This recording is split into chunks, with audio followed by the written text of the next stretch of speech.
Dan pemirsa, sekarang kami akan ajak Anda untuk mengetahui perkembangan pemulihan pasca bencana di Aceh Tamiang bersama dengan jurnalis Metro TV Tia Iskandar langsung dari Aceh Tamiang. Aceh, Tia, selamat siang. Seperti apa perkembangan pemulihan pasca bencana di Aceh Tamiang?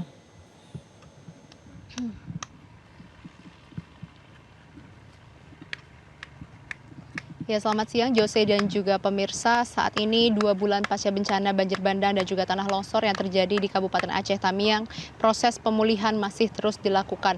Beragam sektor termasuk juga pada sektor infrastruktur ini terus dikejar pembangunannya. Mengingat memang bencana pada akhir November lalu membuat banyak aktivitas, kemudian juga infrastruktur ini rusak parah bahkan lumpuh total. Salah satunya adalah pada infrastruktur jembatan yang menjadi salah satu akses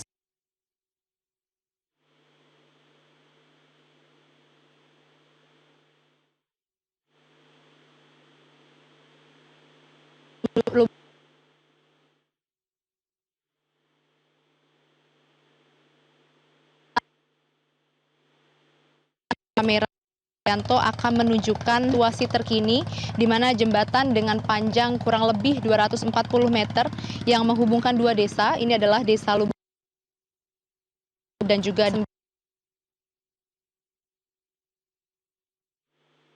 tanah longsor datang, ini kasus yang membuat desa dikarenakan kesulitan untuk mengakses jalan yang mereka sendiri harus menggunakan perahu untuk dapat menyeberangi Sungai Tamiang. Dan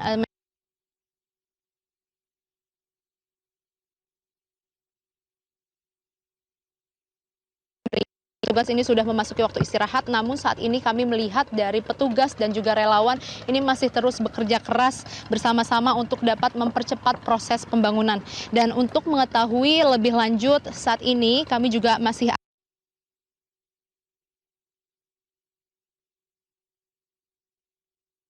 Buksidup dan sudah bersama kami Vertical Rescue Indonesia. Yap. Assalamualaikum Pak, selamat siang, dengan Pak siapa? Waalaikumsalam warahmatullahi wabarakatuh, dengan Teguh dari Vertical Rescue Indonesia. Pak Teguh, ini boleh dijelaskan saat ini progres pembangunan jembatan ini seperti apa Pak dari tim relawan? Baik, terima kasih kami sampaikan untuk pembangunan jembatan perintis ini sudah memasuki tahap 50%. Jadi mungkin dalam waktu 1 minggu ke depan kita akan selesaikan jembatan tersebut. Satu minggu ke depan. Oke. Dari tim Pak, ini ada menghadapi kesulitan nggak sih Pak selama proses pembangunan ini?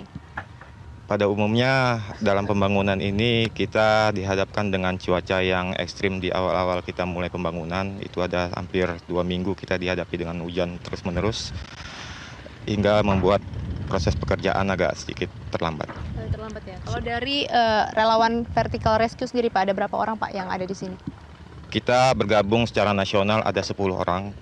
Itu ada dari Sulawesi, dari Makassar, dari Cianjur, dari Jawa, dari dan Aceh. Pak Teguh, semoga kembali Pak Teguh. Selain dari relawan, saat ini dari Pak, ini yang membantu proses pengerjaan jembatan agar dapat segera terbangun, dan saat ini sudah bersama kami ada Pak Agus. Pak Agus, selamat siang Pak. Saat ini boleh diceritakan Pak untuk kolaborasi dan juga peran dari TNI ini seperti apa? Kolaborasi dari TNI, peran kami terhadap tim vertikal dalam pembangunan jembatan kita lakukan secara maksimal sampai jembatan ini selesai bisa digunakan kembali oleh masyarakat. Kalau dari TNI sendiri mentargetkannya ini kapan Pak? Kalau untuk target waktu kami sama dari tim vertikal, kurang lebih 1 minggu ke depan kita upayakan selesai juga. Tadi bantu juga relawan kita. Oke, ya Pak. Dan nantinya Pak, ketika sudah jadi jembatan ini dapat menampung kapasitas berapa sih Pak? Kalau untuk kapasitas kita sebut jembatan perintis karena ini hanya bisa dilalui oleh 1 unit sepeda motor secara bergantian dan 3 orang berjalan juga secara bergantian. Begitu kapasitasnya. Berarti memang ini untuk pembangunannya baik dari relawan maupun TNI ini terus bersinergi ya Pak ya. Nah, kalau dari TNI sendiri ada berapa tim Pak yang diturunkan? Kalau kami dari Brigip 25 Siwa total ada 15 orang. 12 orang ya. Dibagi 2 tim di Lubuk Sidu. Ada 2 tim. Nanti. Ya. Terima kasih Pak Agus dan juga atas keterangan dan juga waktunya, dan pemirsa tadi adalah